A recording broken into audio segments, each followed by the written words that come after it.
What's up everybody? Yesterday, lead Overwatch hero designer Geoff Goodman did something of a mini Q&A on the Overwatch forums. In it, he answered a lot of questions regarding possible upcoming hero balance changes, his own thoughts about Brigitte and Mercy along with their current place in the game, as well as giving some possible teasers for some upcoming new abilities we could be seeing with future new heroes. This is Master Ian Gamer, and let's get into it. So the first question that Geoff responded to was, Geoff, what do you think was the most overpowered balance change the team has made? Geoff Goodman responds, I'd say at this point it's pretty clear Brigitte's initial balance was pretty far off the mark. She has been nerfed multiple times since then, and she is still very strong. This I would wholeheartedly agree with. Brigitte was, very unfortunately, a terribly balanced hero on launch, and I think there's a very good lesson to be learned here about making new heroes specifically designed to counter a meta. So at least the devs are kind of aware of how badly they messed up with her, and I'm optimistic that they're probably going to avoid doing things like her again in the future. Another regret is, although I really like the way Hanzo has turned out,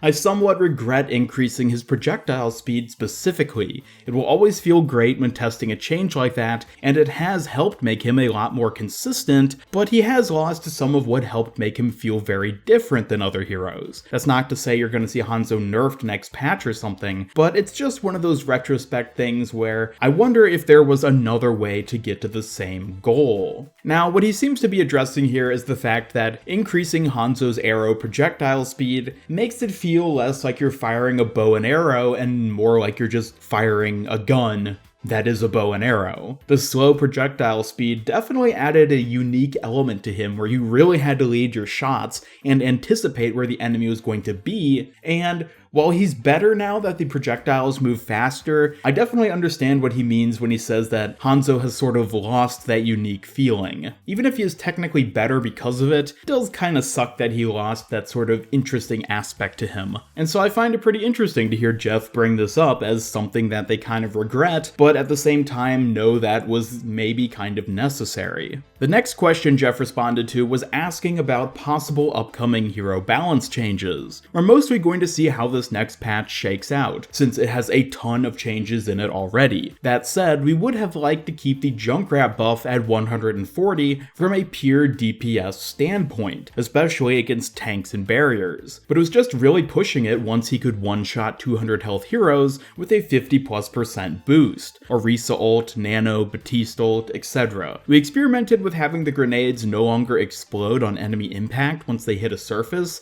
as a way to nerf his spam without affecting direct hits, but it felt really weird and kind of broken in a lot of cases. So possibly Junkrat buffs and some different Reaper buffs, since the pure passive healing buff was really problematic at lower ranks. Yeah, that's a bit of an understatement. That Reaper buff, not really the best decision on their part, I don't think. Although I'm definitely curious to see what they end up doing for both Reaper and Junkrat. Of course, there's no guarantee that we're going to see changes for them in the immediate future, since it sounds like the devs themselves are still a little unsure about what they want to do for them. But it is interesting, and I'm curious to see what sort of changes they could possibly have in mind for both these heroes. Junkrat in particular doesn't really stand out as a hero that needs buffs, in my opinion, unless their intent is just to use him as a counter to Goat's comp. So yeah, that'll be an interesting one to see what they end up coming up with. Something that's not just straight up damage buffing, but still achieves the same effect. The next response Geoff had was the one that I found the most interesting, and it was addressing possible new abilities we could see on future heroes. We have a ton of unused ability and weapon prototypes sitting around. They're generally either something we've tried on a hero in the past and didn't like, or something we did like but didn't feel like it fit right on the hero we were testing. Some examples off the top of my head: Bomblet Gun. We had this gun where the projectiles would stick into enemies, but the impact damage was pretty low. The alternate fire had a fairly long animation time, but would remotely detonate all the little bombs you stuck into all your targets. It was pretty fun, but we just need the right hero for it to work with. It was really fun playing around with it on Tracer. Now this is an interesting weapon concept. It makes me think quite a bit of the sticky bomb launcher from TF2, except that it sticks into enemies instead of just the terrain, and it's really interesting how he talks about it, because he seems to imply that this is a weapon they want to end up using, they just have to find the right hero for it. I have to say there's probably a pretty good chance we are going to end up seeing this in the future at some point, and I'm curious what sort of hero they would end up going with for it. I might have to borrow this idea for some of my own hero concepts I work on, see if I can come up with something interesting. The other ability he talks about though is Invis-Wall. This was originally on Sombra, I think. The idea is that you plant this wall that made it so enemies couldn't see you through it, but you and your allies could see just fine. It didn't block bullets like a barrier, it was just for hiding while running past a choke or just throwing into the middle of a fight. It was pretty scary to fight against when all these projectiles were just magically coming out of the thing, but you couldn't see who or where they were being fired from. It was like a high-tech smoke bomb, kind of. Now this one I think is actually really strange, because why wouldn't they just go with a smoke bomb if that's the effect they wanted to have? Tons of FPS games have smoke bombs, and you could very easily just tune it so that the enemy can't see through it, but your allies still can. In fact, I had an ability exactly like that on my most recent hero concept. I guess maybe they wanted to go with something a little more high-tech, as he described it, by having this sort of wall barrier going up, which I imagine would look pretty similar to Batiste's amplification matrix, except that, of course, the enemies can't see through it. This would be an interesting one to see play out. I kinda prefer the idea of them just using a smoke bomb, because that just seems a little bit more iconic and also simple as an ability or weapon. Like, sure, the idea of introducing a high-tech variant of this could be pretty cool, but at the same time, a smoke bomb still works as a smoke bomb, and I think it would be a really interesting mechanic for them to try implementing. So once again, maybe there's a chance we're gonna end up seeing this in the future. We're just gonna have to wait and see.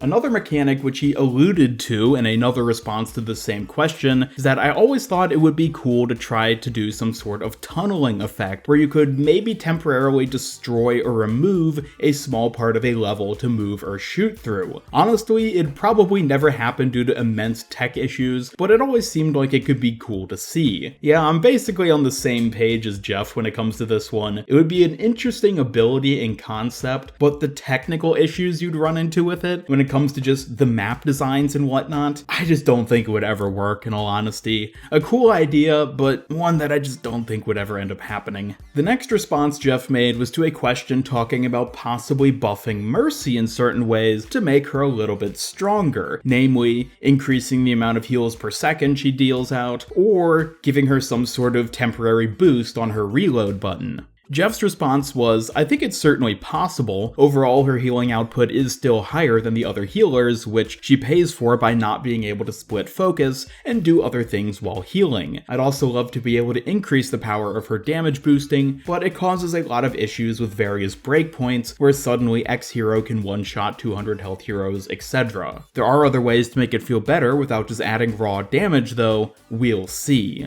So at least they're considering ways of fixing Mercy and making her feel a little bit better to play. I do have to agree once again with the idea that damage boosting too much can be problematic, but we'll see what they end up working out. Really, there's not a whole lot more to say about it. It's just good to know that they're looking into it. The next response he had was with regards to railings and Symmetra and Reaper while teleporting. I actually looked into the railing stuff with Sim/Reaper ground targeting and worked on it for a while last week. It turns out it's a bit more complicated and is going to require some code changes to try and change it, but I'm hoping we can get something in next patch if it goes well in playtesting. As for the teleport build speed, maybe. I totally get the thing where you go to try to make the clutch save and the build time is so long that they die anyway, but the concern is we need to make sure we don't just give your whole team nearly instant teleportation across a huge area. If we're not careful, it could really make all chokes not even worth trying to defend, etc. That said, it's something we could try and playtest with and see how it goes. So yeah, these are some pretty straightforward responses. I know the railing issue can be pretty frustrating for people who play a lot of Symmetra and Reaper, so hopefully they do get that working. The teleporter build speed is kind of I think it would definitely improve Symmetra as a hero if they made the build speed faster, but the issues he brings up I do think are quite valid, so we'll just have to wait and see what they end up deciding on. The last comment Geoff made was in response to a question about heroes flying, and somebody brought up the fact that Echo has wings, and Geoff simply responded, you're right. Anyways, that does it for the short Q&A Geoff Goodman did yesterday. Definitely let me know your thoughts about any of the responses he had down in the comments below. Are you interested in seeing some of these possible new hero abilities he proposed coming into the game? Or do you have some thoughts on the balance changes he discussed? Either way, be sure to leave a like if you enjoyed this video and share it with a friend if you really liked it. Subscribe, follow me on Twitter, and hit up the bell to never miss any of my future Overwatch content. This is Master Ian Gamer signing off, and until next time, have a great day.